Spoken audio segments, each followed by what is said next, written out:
Some important facts about the lack of water in Africa are that around the world, 783 million people don't have access to clean, dedicated drinking water. Another fact is that every day across Africa, over 650 people die from diseases related to diarrhea. Moreover, in sub-Saharan Africa, a massive 42% of hospitals in the region exist without clean, purified, or treated water available at all. Another impressive fact is that cholera and hepatitis are the most common waterborne illnesses that affect people throughout Africa every day. In addition, mining disasters often contribute to water pollution in Africa, what makes people very sick. For last, 30,000 children die each day from contaminated water. There are limited sources of water available to provide clean drinking water to the entire population of Africa. Surface water sources are often highly polluted, and infrastructure to pipe water from fresh, clean sources to arid areas is too costly, often endangered.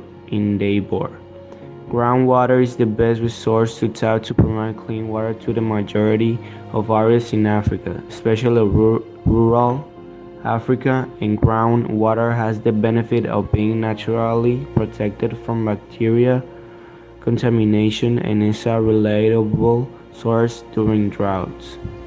However, the high costs associated with drilling for water and the technical challenges in finding sources that are large enough to serve the population in need present challenges that limit tapping the resources. We can find reliable water projects that serve villages and schools. Wells, dams, and rain catchment system can provide a reliable source of drinking water. Sanitation facilities and hygiene training then help multiply the impact. The communities become far better able to grow themselves out of poverty. These water projects are not expensive to set, and the impact they have on a community and the individuals within the community are priceless. Having a well in or close to the village means that there is no need for anyone to spend their days walking millions of miles to collect water. This means that 44,000 million days that are missed by school children because of water-related disease can be spent gaining an education. More importantly, the choice between dehydration and sickness is no longer a daily decision. There are some foundations in the world that are helping to end the lack of water in Africa, such as MIYA or MIA, that focus on reducing non-revenue water, or NRW. With venues in Philippines, Brazil, Canada, South Africa, and the Bahamas, they are reducing the NRW significantly and provide more clean water. Also, they save energy and lower costs. It's a total win-win situation.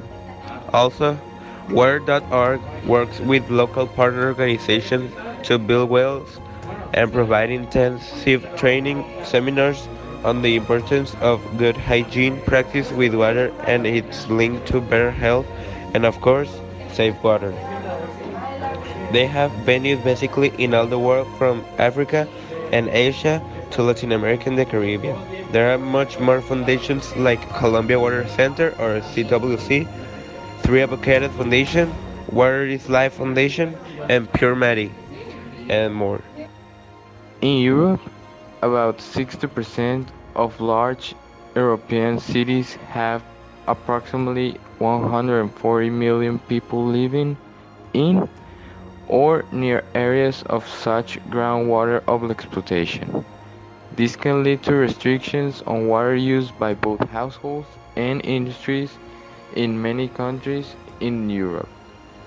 In Asia, having run a large number of simulations of future scenarios, researchers find that median amounts of projected growth and climate change in the next 35 years in Asia will lead to about 1 billion more people becoming water stressed compared to today. With this research, we can see that not only Africa is suffering, but the whole world is suffering about water use.